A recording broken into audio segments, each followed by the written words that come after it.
PortAventura, un món ple d'aventures, sorpreses i diversió. Ja t'agradaria, xaval! PortAventura, món d'amargura, tristesa i desolació. El que abans era un parc temàtic per tota la família situat entre Salou i Vila-seca...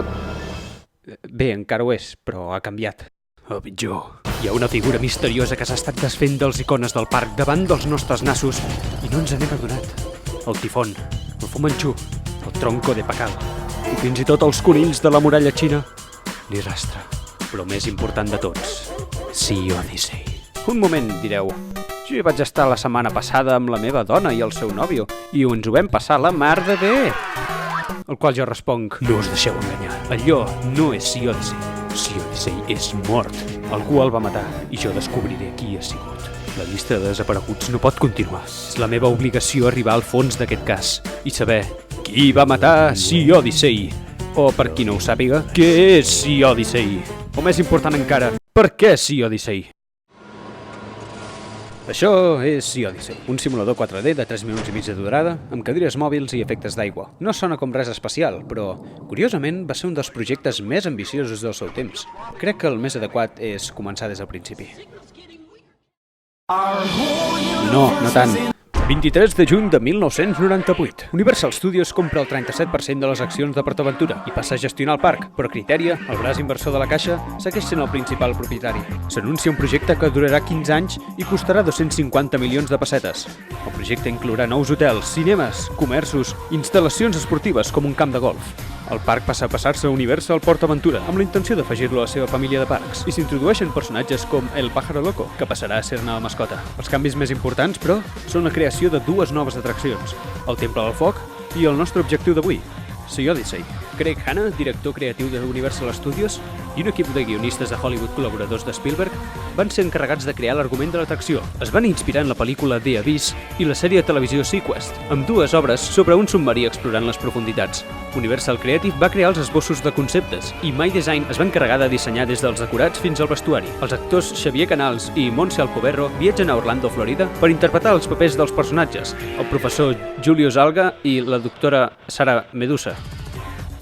Espera, estic intentant ser seriós. L'estudi d'efectes especials Rhythm and Hues va treballar durant 2 anys en l'animació de la pel·lícula. Universal Studios va crear la banda sonora, que esteu sentint ara mateix, i un sistema informàtic dedicat a aconseguir la simulació de moviment de seients més precisa del món. A més, es va utilitzar un sistema de retroprojecció electrònica de 70 mm única a Europa. Finalment, el 10 de maig del 2000, després d'uns retards per obres, es va inaugurar, convertint-se així en la primera atracció amb marca Universal de tot el país, i tota una pionera en el món de l'entreteniment. De fet, he llegit que va guanyar el premi World Animation Celebration, però no he pogut confirmar-ho. La informació és limitada, això és tot el que he trobat al respecte. La idea de l'atracció era la següent. El visitant entra a les instal·lacions d'un institut oceanogràfic dedicat a desenvolupar innovacions per a l'exploració marina. Allà tenen un munt de tecnologia avançada, com un robot de 8 braços que repara un submarí, o el Sami, el dofí que parla.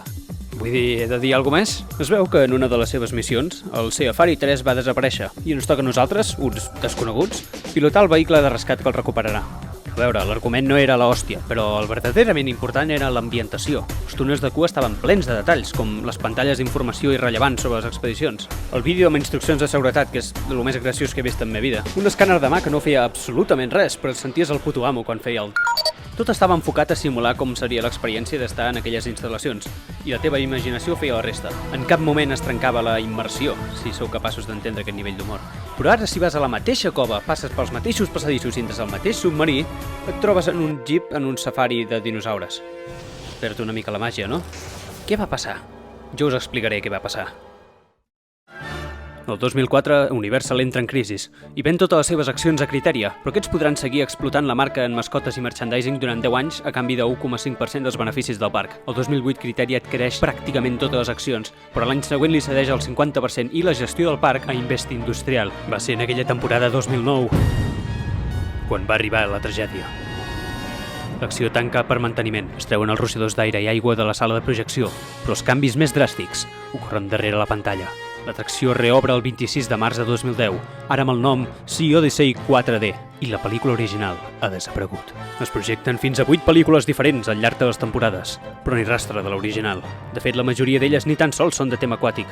Les úniques que ho són Aquaride, que es pot descriure com una versió barata de Sea Odyssey, i Turtle Vision, que segueix les aventures de Sammy la tortuga. No era prou profunda la ferida? Havíeu de recordar-nos de l'absència del Sami i el Dofí. Invest Industrial havia convertit una atracció amb argument en un cinema 4D on projectar qualsevol cosa. Però això no acaba aquí. El 2012 Criterion ven les accions que li quedaven a Invest Industrial, però un any més tard el fons KKR adquireix el 49,9%. El 21 de març de 2015, Sea Odyssey 4D es converteix en Ice Age de 4D Experience i es projecten noves pel·lícules basades en la saga d'animació. El 2017 es torna a canviar el nom a Dino Escape 4D, tot i que la pel·lícula projectada és Dino Safari 3D, i aquest any 2019 s'estrena Dino Safari 2 4D, el qual no només segueix sent sobre dinosaures en lloc de sobre les profunditats marines, sinó que a més no hi va haver cap mai Dino Safari 4D a PortAventura, era Dino Escape 4D. Escape. Tiene gracia, se escribe igual que la palabra escape, que significa... Per tant, podem deixar clar que Sea Odyssey, l'autèntica, va morir el dia que es va tancar per la primera renovació, necessària, però d'execució deplorable. Invest Industrial la va matar, i el fons KKR no va fer res per arreglar-ho. Amb aquestes paraules m'acomiado de la que va ser la meva atracció preferida de PortAventura. Adeu, vella amiga. Vas molar molt, però ja anava sent hora que arribés aquest moment. T'enyorarem sempre i de tot cor. Espera, què és aquesta llum? No pot ser, és increïble. És el Sami!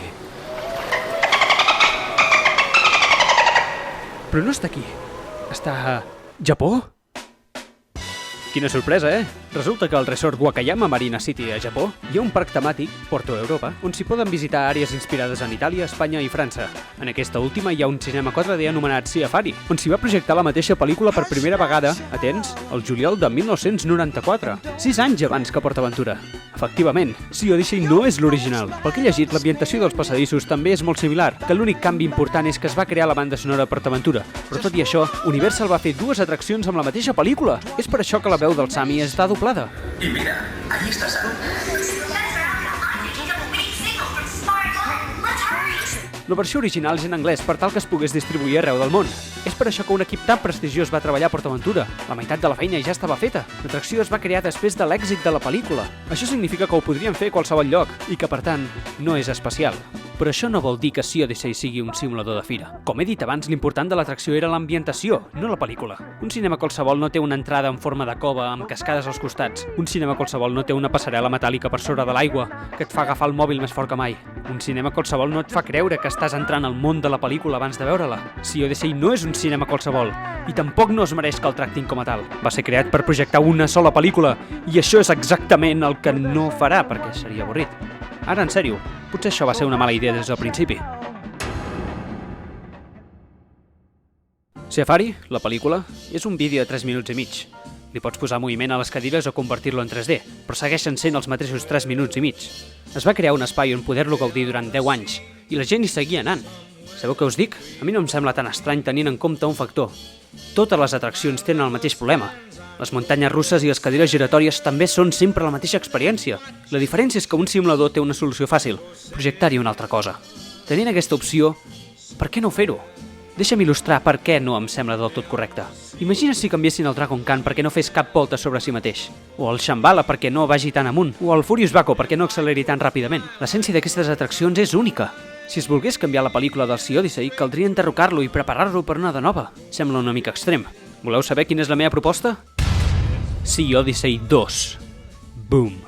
Aprofita tota l'estructura, la decoració i els personatges. Reuneix un nou equip de guionistes, animadors, enginyers i productors. Crea una nova aventura per al Sami i companyia. Queden molts racons per descobrir. Deixa que l'Institut Oceanogràfic prepari una nova expedició. Recupera la màgia d'entrar per primera vegada al submarí. Si us plau, salveu Sea Odyssey. O si no, arregleu el temple del foc perquè no estigui tancat cada 2x3.